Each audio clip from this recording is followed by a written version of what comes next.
Folks, I know last week I said we were going to wait one more week before we get into math.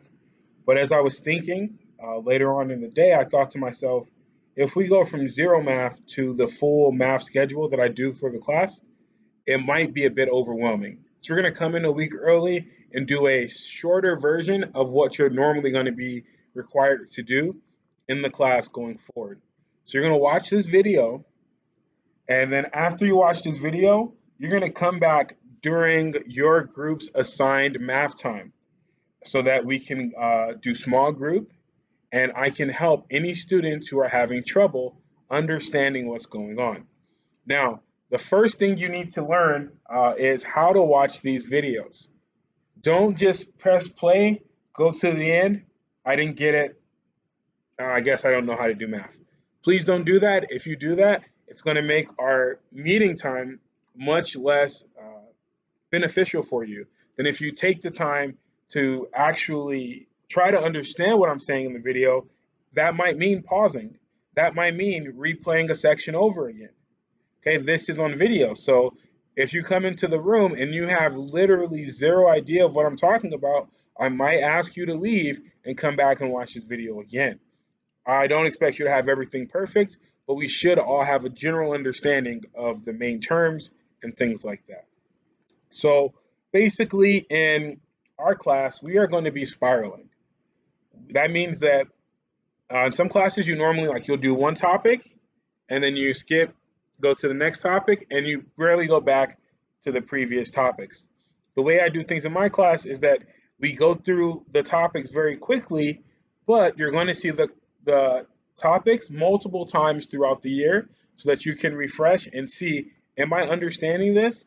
And if you're not understanding it, you're going to see it more. If it's yes, you are understanding it, the space between when you practice that skill again is going to be longer. In addition to spiraling, we also do multiple topics a week. So starting next week, you're going to be getting 4 new topics for math at the beginning of the week that you are going to be graded on. By October, you're going to be doing 4 topics plus the 2 for spiraling. That might sound a little confusing now, but as we get going and we discuss it in small group in a morning meeting, it should make more sense. So make sure you have your whiteboard with you so you can work along with what we're doing. Our first topic here is we're going to be talking about something called exponents. Okay, so in math, we have operations, and then we have operations to simplify those operations that we learned before. So for example, addition, right? 7, oh, this is dead. Throw that away here. So we have like 7 plus 7, right? Gives us 14. What if I wanted to add 7 10 times? It would be a hassle to go 7 plus 7 plus 7 plus 7, blah, blah, blah, blah, until we get 10 times. So in order to make that easier, we use multiplication. So instead of writing 7 10 times, I can write 7 times 10, right? And get 70. Now, now we can also do that with multiplication. So for multiplication, we don't have to write out, let's say I wanted to multiply 10 5 times. I could write 10 times 10 times 10 times 10 times 10, but there's a much easier way to get the same point across without going through all of these extra steps. And here's how we do that.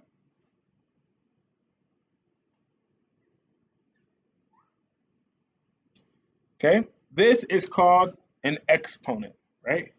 So all of this together is called an exponent. When you say we're writing exponents, you're going to have your base, which is the number down here on the bottom. It's written big.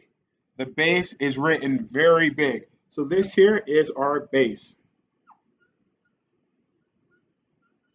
So if I were you, I might want to pause this video here, and I might want to write this down. Put it on a piece of paper, stick it on our wall somewhere so we can see it throughout the week. 10 is our base, okay? Here, this 5, this is our exponent.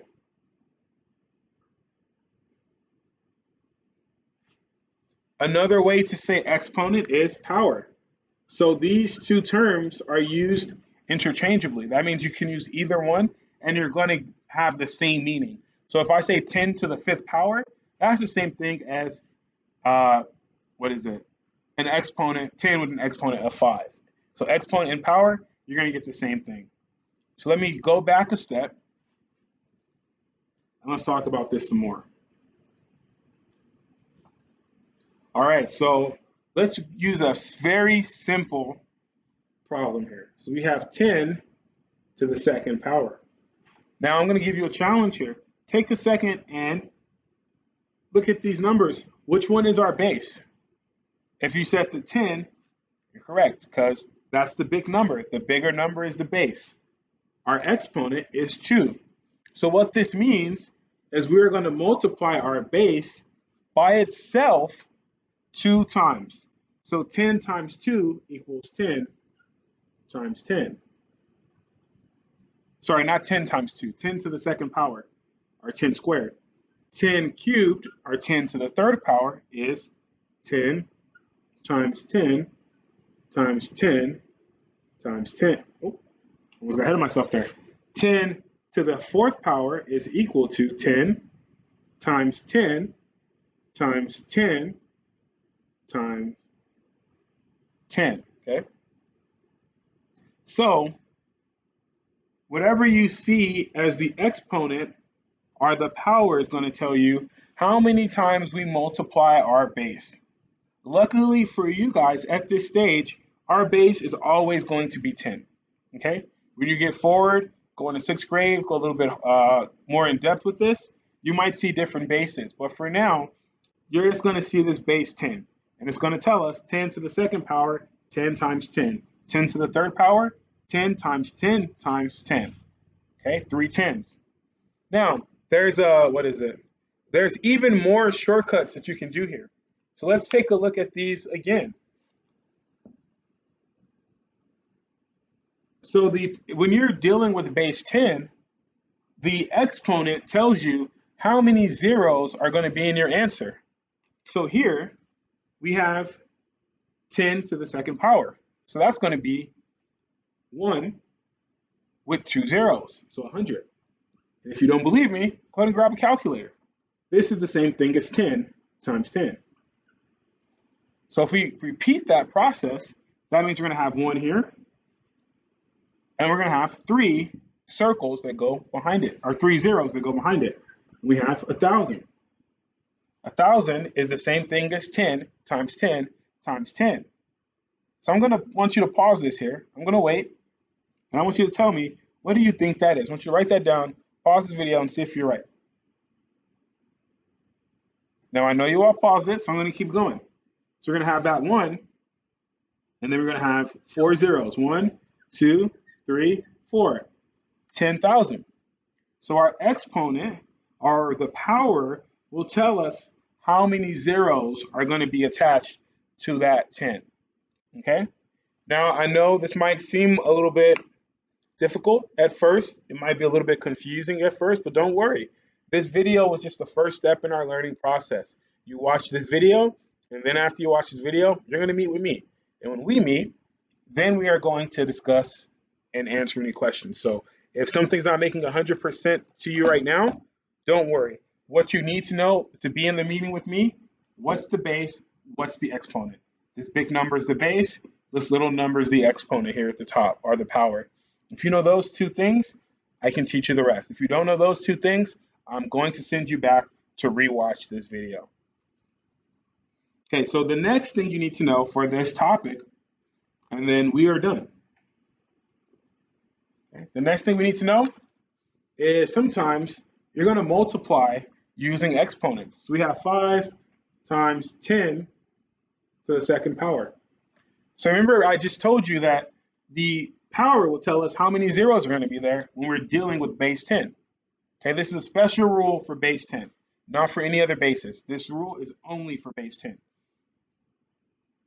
So we know that our answer is going to have 2 zeros. But this is a little bit different.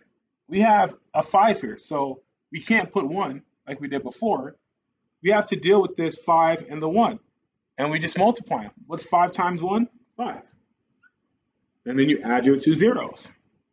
If I had 5 times 10 to the third power, I'm going to put 5, and then, you guessed it, I'm going to put 3 zeros. So our answer is 5,000. If I have 8 to the second power, I'm going to do 8 times 1 is 8, add 2 zeros. If I had 75 times 10 to the third power, again, hope you can see the pattern that is emerging here. I'm just going to go 75. I'm going to add my 3 zeros. Okay, so this is very simple once you get the hang of it. Just checking my notes here, make sure I'm not forgetting anything. Sorry, you might be like, why did you keep looking down? I have my notes in my teacher edition here, so that I can make sure I'm hitting all the major points. So make sure that you understand this. We just have our exponent, our power will tell us how many zeros are going to be added when we're dealing in base 10. So base 10 is super easy. So if you can do this, you're like 95% of the way there. The only thing else you have to be able to do is be able to tell, like, let's say if I have 10 cubed, does that equal 100? Can you tell me that? Let's find out. 10 cubed is the same thing as 1,000. 1,000 equal 100? It doesn't equal that. So if you can conceptualize what I just said there and that makes sense to you, then you have pretty much everything you need to know. So you're going to watch this video, and what is it? If it was a little confusing, I want you to go back. I want you to watch it again. I don't want you to just go, I tried it once, didn't get it, I give up. Watch it again, come back into the meeting during your math time, and we'll discuss it and clear up any misunderstandings that you have. Good luck, and I'll see you guys in a few minutes.